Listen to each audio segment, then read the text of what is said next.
Welcome to the Monday Monologue. Well, we got some new things on the bench this week.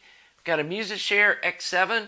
Customer sent me that's got something wrong with the bias meter, little things here. I don't know exactly, haven't dug into it yet. KT88 tubes, tube rectified. Got some small bottle tubes for the front end. It's actually got a phono stage. I'm not sure. Probably is a solid state one. So anyway, don't know anything about this. He sent it to me to repair, look at the build quality, see if there's anything I see obvious that could be upgraded, and then do some testing on it. So this guy's going to be in the near future. Next thing is I'm excited to try a moving coil phono cartridge on my turntable.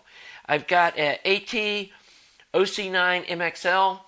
I've got a 540 MXL moving magnet cartridge in the turntable right now. And my goal with this was to find a moving coil cartridge that shared the same stylus, that was a very similar weight, and that the main difference was one is moving coil, one is moving magnet. I tried several different moving magnet cartridges, and I really like the way the micro line needle in these AT cartridges works. And so I feel like this moving coil cartridge could be a nice step up. I've heard good things about running moving coil instead of a moving magnet.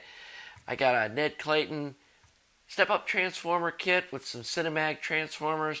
I know those aren't like the super highest end step-up transformers on the planet, but I've heard good things, and the way he wires them is supposed to be really correct in a good way to parallel, etc., the windings to really make it perform like it should. So reasonably priced, and also should be at least good enough quality to see what this cartridge is going to sound like.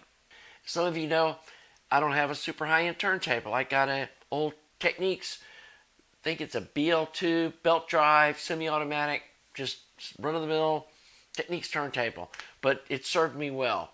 And again, I tried one of those, God, it was an M7 or something like that. It was, one of those fancy turntables that's got the separate motor and a really fancy looking tone arm, and the bass was some kind of funky stuff with a big clear plastic platters and a clamp and all that stuff.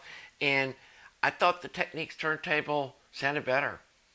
So I returned it to the record shop that let me try it. But anyway, so I'm not sold that these super high-end turntables are like this huge difference that people make them out to be. I think that the cartridge is where the magic happens. And as long as you have a fairly decent turntable that's running at a good speed and the tone arm's not junk and there's, electrically it's okay and the cables don't have crazy high capacitance, that's where you need to focus. So anyway, that's going to be coming up soon. I'm waiting on the head shell to come. I like the Yamamoto wood ones. They're made out of, I don't think it really matters, but they just some kind of African dark wood or something. But I like the idea of having a wood head shell to help isolate the cartridge from the tone arm and not having like all metal where it gets harmonics going. I think having a wood head shell helps dampen the cartridge mounting point to the turntable. And I'll link these below. They're not crazy expensive. They're about $100. And in the scheme of things, it's kind of like those little speaker pucks.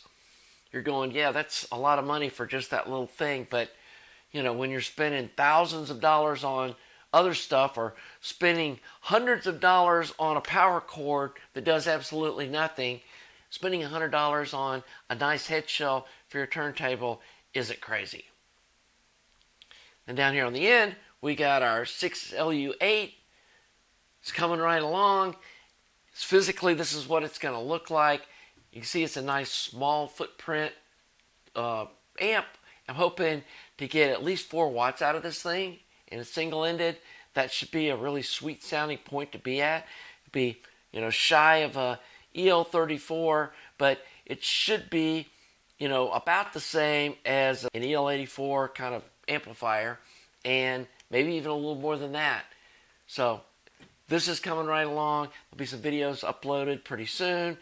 I got one little parts order that I'm waiting on this, and I should have this finished before the parts come in for the KT120 single-ended monoblocks. So we're rolling right along here.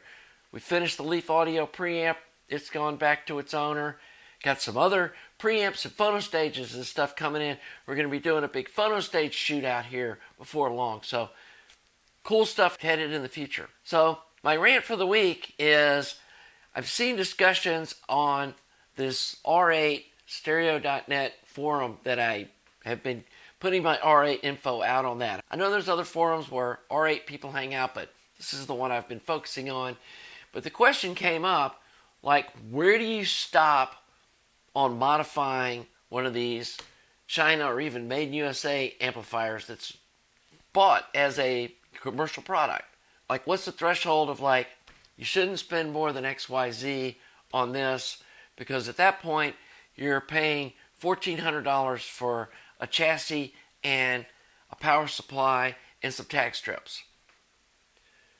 But that's the wrong way to look at this. The people that buy these amps, a lot of times it's their first dabble into tube hi-fi gear.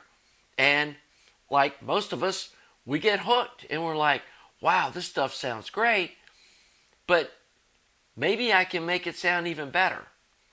And, you know, first you replace some coupling caps, and then maybe replace some wiring or rewire a circuit that maybe wasn't optimal, and it sounds even better.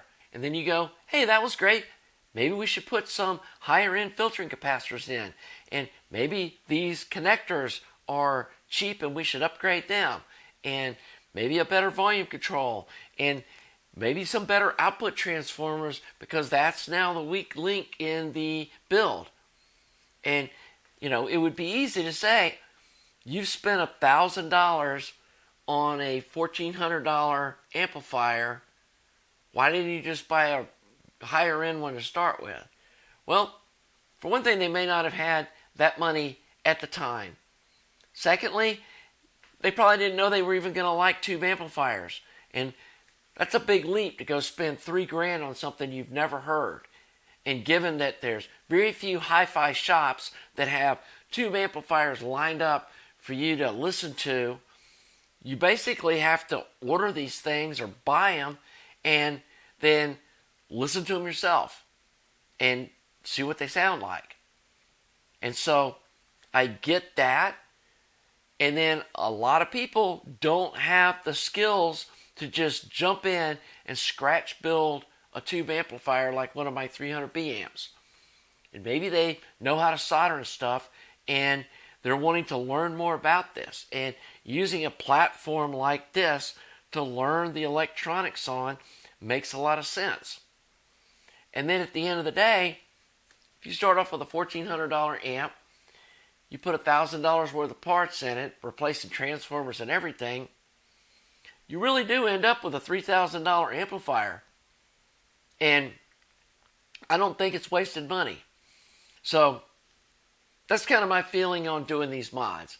And, you know, I've been involved in the car world before, and if you look at the money people spend on modifying cars, this is nothing. This is peanuts. And then when I look at people spending, you know, $1,000 on some power conditioner that likely the only person that's hearing it is your brain, because you spent the money. Spending $1,000 upgrading one of these China amps with some better components starts making a lot more sense. So anyway, that's kind of my feelings on that. You guys that have done these crazy mods to these amps, more power to you. I'm right there with you. I think this is some cool stuff. And hopefully that will give you the confidence to scratch build some little desktop amp like this, maybe as your first DIY project from scratch. And then step up and build like a 300B amp or some other project that I have on my channel, that 6SQ7 EL34 amp. If you want to see what a single-ended amp sounds like, go build one of those. And I think the skills you pick up from modifying a already constructed project spills over into future projects. So there we go. That's my rant for the week. I do want to add, if you're enjoying my content, please subscribe. We've gone past 7,000 subs, which is awesome. Starting to get lots of views, starting to get some Patreon members. I super appreciate you guys that have joined my Patreon. That helps me afford going out ordering parts and buying tubes and stuff to build projects like this to bring to you guys for cool stuff for you to build. If you've used some of my mods on your personal gear or emailed me and got some help, I really appreciate a donation at my website. That helps me keep this stuff rolling too, and it inspires me to do more content. So again, I appreciate all you loyal viewers, appreciate you subs, appreciate all you people that watch my videos every week, and I'll see you next week for the Monday Monologue.